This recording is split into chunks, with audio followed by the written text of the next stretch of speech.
We have reached the last award of the day, and it is truly an honor to bestow this award on such a deserving individual who has dedicated nearly his entire career to this industry. So please turn your attention to the screens to watch the video we have today to share a little bit more about Joe.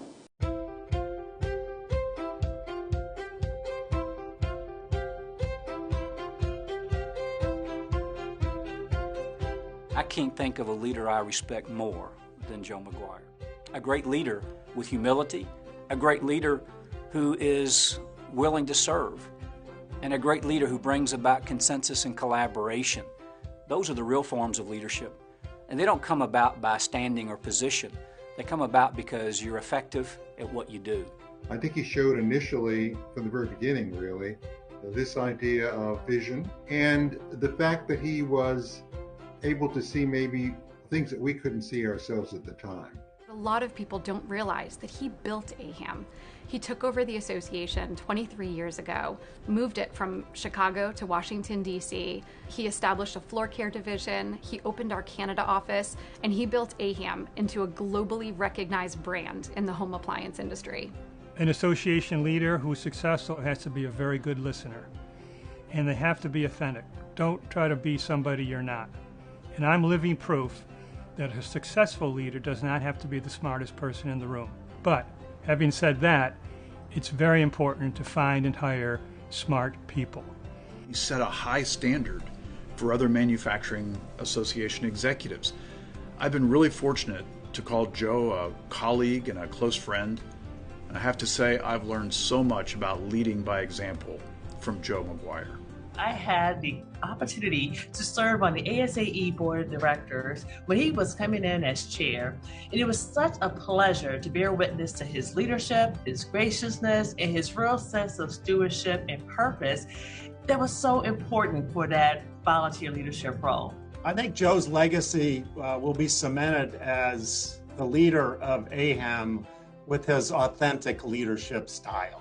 What you see is what you get with Joe McGuire. He's a great listener, has terrific communication skills, has developed a team for each of the different functions that has been outstanding. What I'm most proud of is building a high-performing staff team. We have a group of leaders and future leaders who are poised to serve this industry for a long time going forward. Joe often says that AHAM is lean, mean, and fights well above its weight class. And that is the perfect description. Many are surprised that we are just a staff of 22 people across the US and Canada. We wouldn't have the reputation that we do without the unshakable trust that the staff, the board, and our entire membership has in Joe's leadership.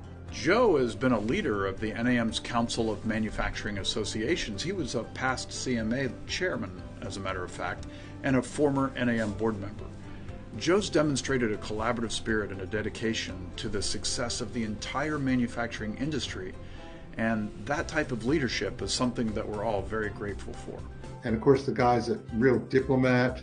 We are in a very competitive industry amongst ourselves. When we get together, we try to get along. I think we do that very well. Joe helps a lot with that by setting the right tone. You know, the pandemic has challenged society. Under Joe's leadership, the abrupt change in every facet of life that we all knew did not set AHAM back or even give it pause.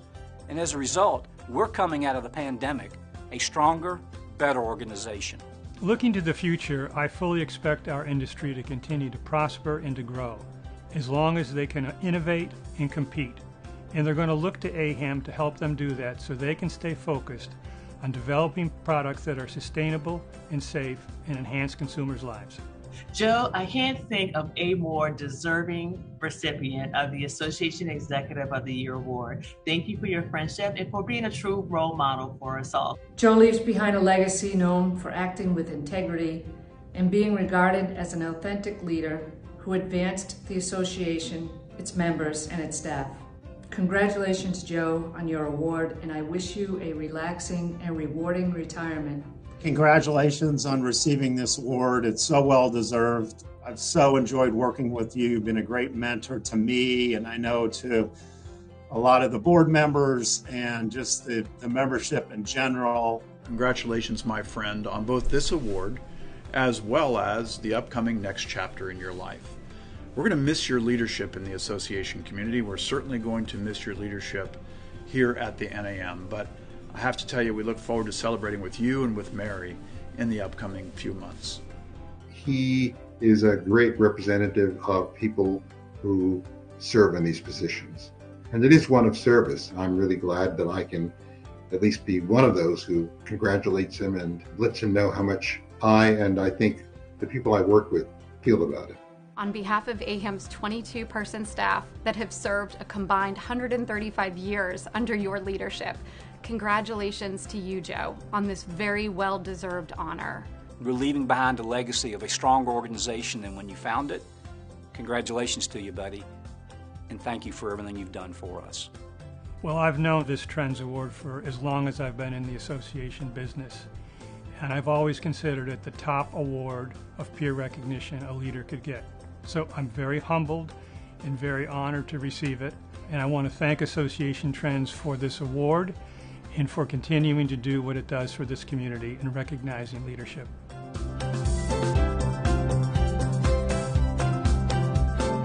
Ladies and gentlemen, please welcome our Association Executive of the Year, Joseph McGuire.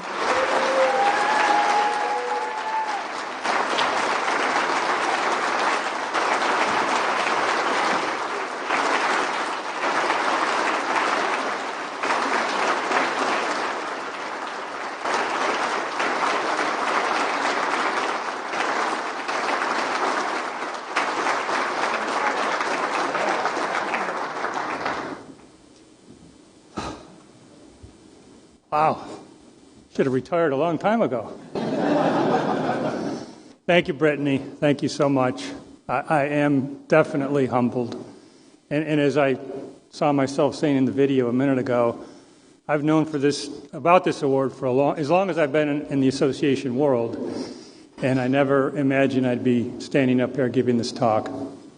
Thank you to all the sponsors and organizers and all of you attending. It's unbelievable to see this many people in one room. It feels great, doesn't it? We're out and about.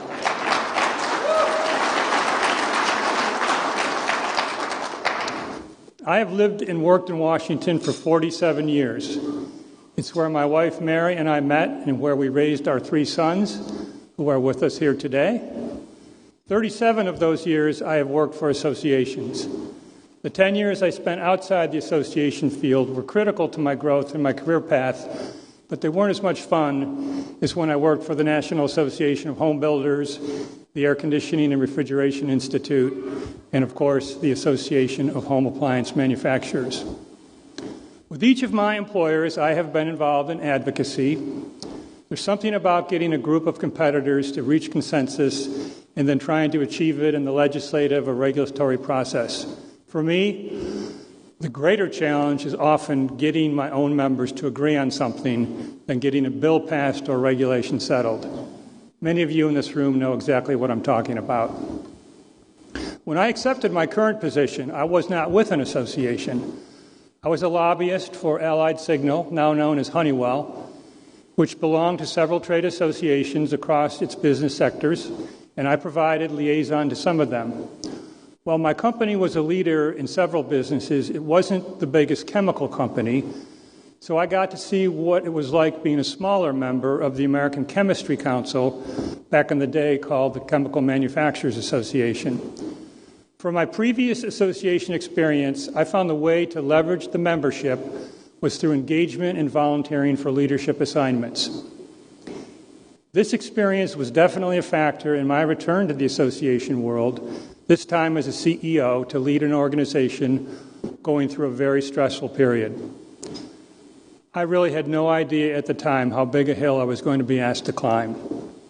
When I started this job in January of 1999, the association had decided the previous April to relocate to Washington, D.C., even though a sizable number of members were not happy about it. The Chicago-based staff, including my predecessor, had made it clear they would not relocate to Washington, D.C. The board pushed ahead anyway.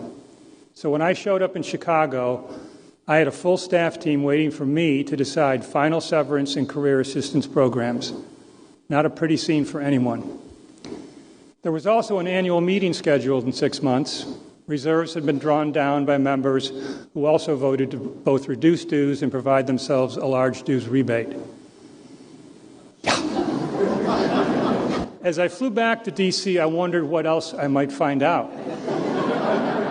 Well, as it turned out, several members were considering suing the association over some errors a testing laboratory had made on an association program to verify certain product claims.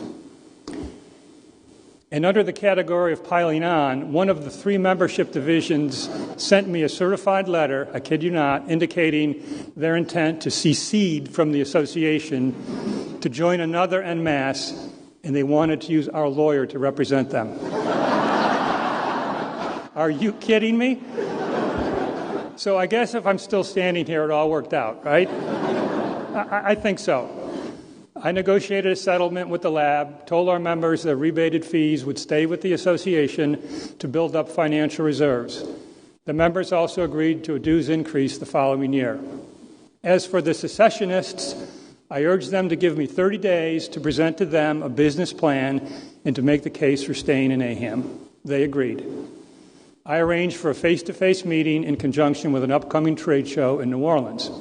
I spent the next 20 days making sure the CEOs, or at least the superiors to the association representatives, were at this meeting. I presented the plan, which stressed the leverage and value they would all gain by being associated with AHAM in Washington and the rest of the appliance industry.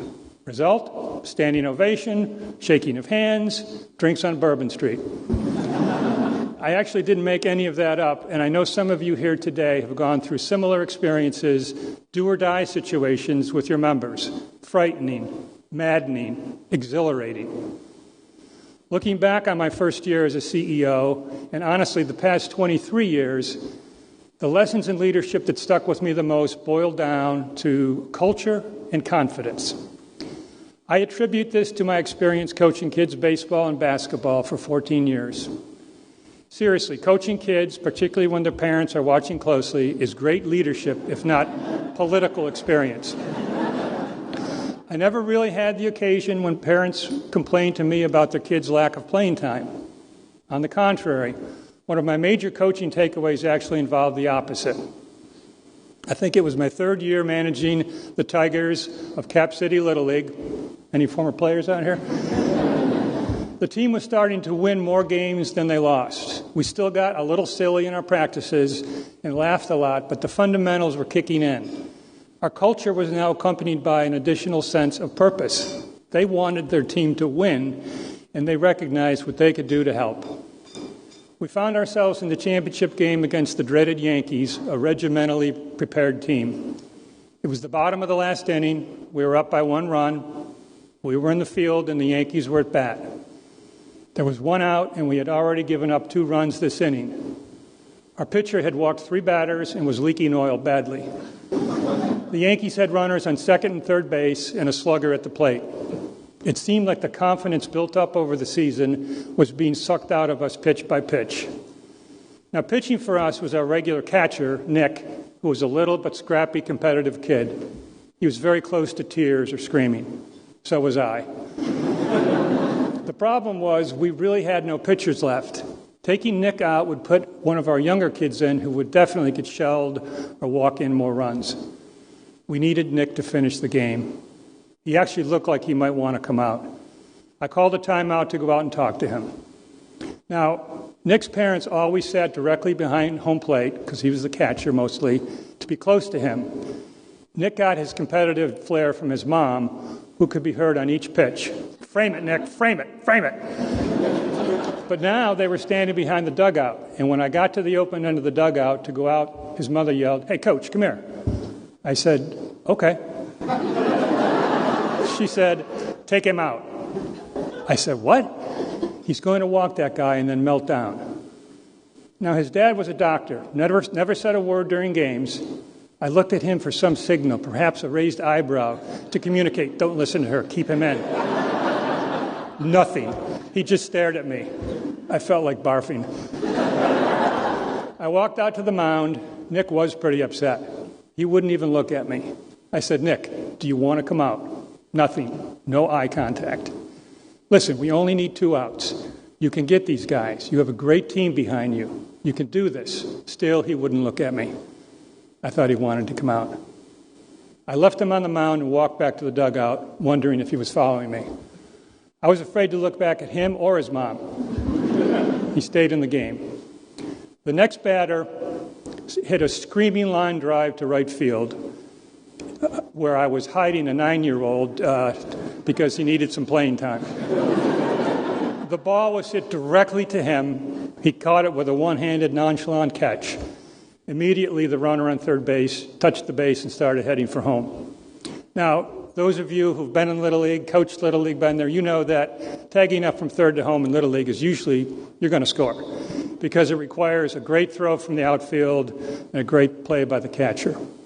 So our second baseman turned around to be the cutoff man, and the throw from the right fielder sailed over his head and was a perfect strike to the catcher.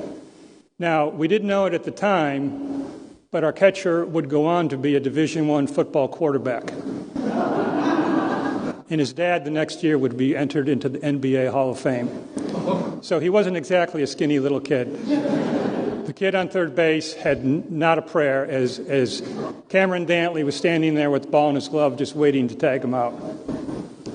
The next batter struck out, game over, Tigers won the championship, Nick was flying. The leadership lesson here? Probably none. I just like to tell that story.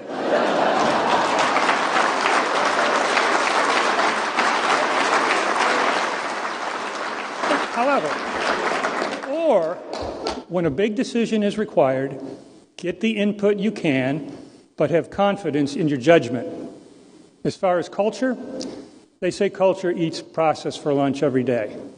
Legendary Alabama football coach Nick Saban says it's all about the process. I say culture and process are equal partners. And don't worry, Nick is alive and well today and a successful entrepreneur. But more than surviving my first year with AHIM, more than the regulatory and legislative efforts we achieved, more than expanding our reach to Canada and to new product areas, I am proud of the culture of consensus we have built with our members, and most proud of the outstanding staff team we have built, mentored, and watched grow. Our team is incredibly talented, and they are okay with being silly every now and then. Our board is happy for me that I'm retiring, but watchful that our wonderful team of leaders and experts isn't adversely affected. AHIM has a reputation for fighting above its weight class, and these are the people throwing the punches. Some of them are here today. I'd like you to please recognize them.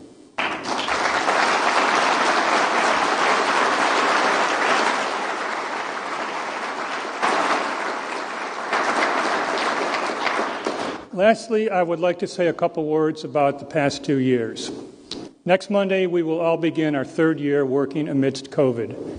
And like the rest of you, our staff quickly learned to be ultra-productive working remotely. And like you, we are in a process to redefine our work environment. We have actually had a hybrid work environment for over 10 years with an office in Ottawa and one of our top staff leaders in California. In my view, the added value of in-person collaboration, whether scheduled or spontaneous, is essential for member engagement and staff growth. But our work world has changed forever, and we are looking forward to establishing a new routine. Right now, our team is getting used to spending more time in the office and experimenting with organizing their hybrid schedules to maximize collaboration.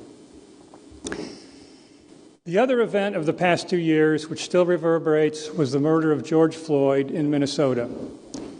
The good that came out of that horrible day was a new commitment to inclusion and diversity in this country. Prejudice, racism, and bias did not disappear. But I think most of us have formed a new commitment to improving our personal and organizational responses to inequity. And I think the private sector, including the association community, has led the way. There are plenty of resources out there to help associations turn their commitments and goals into measurable progress. Kudos to ASAE, NAM, and the U.S. Chamber for continuing to put together tools for all of us. Please use them.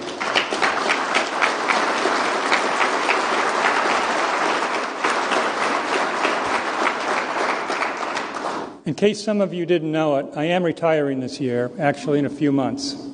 I've had several conversations with colleagues about retirement, as several are getting closer to that decision.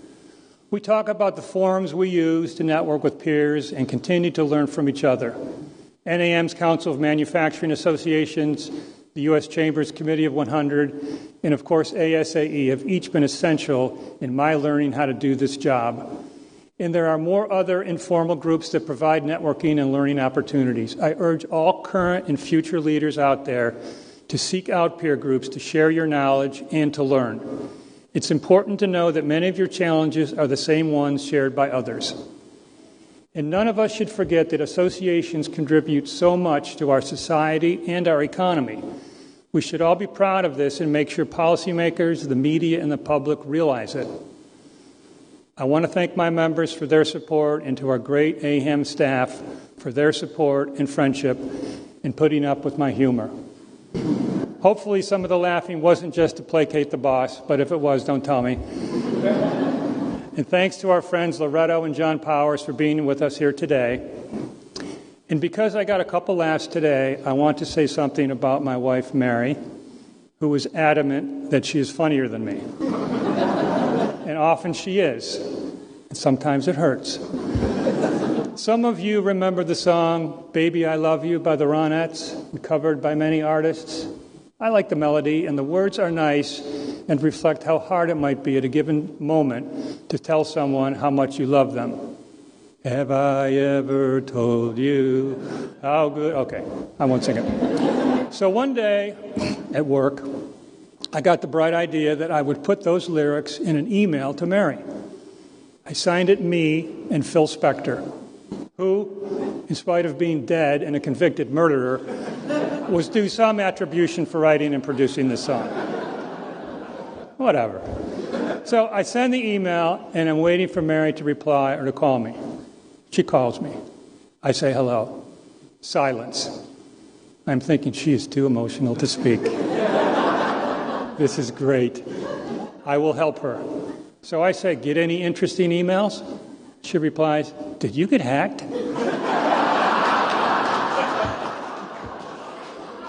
I say, no, the email was from me. Who's Phil Spector? Bazinga. Anyway, I want to thank Mary for all her humor and love. And our three sons, Garrett, Connor, and Dylan, are here. Garrett and Dylan have both worked in the association world. Garrett is still involved in advocacy and is with AT&T. Dylan is still involved in marketing and is with Compass Realty. Connor has followed his culinary pursuits and is currently the executive chef of the Washington Commanders. Most valuable player in that organization, I can tell you that. Don't tell Snyder I said that. By the way, Connor was that 9-year-old right fielder.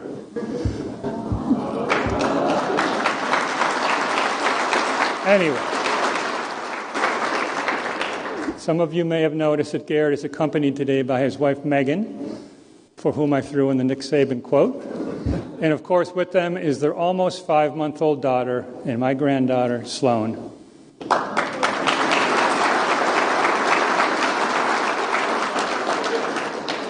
Thank you again to my peers, for everyone here today, and once again to Joel and Brittany and everyone at Association Trends for this award and for all you do for associations. Thank you.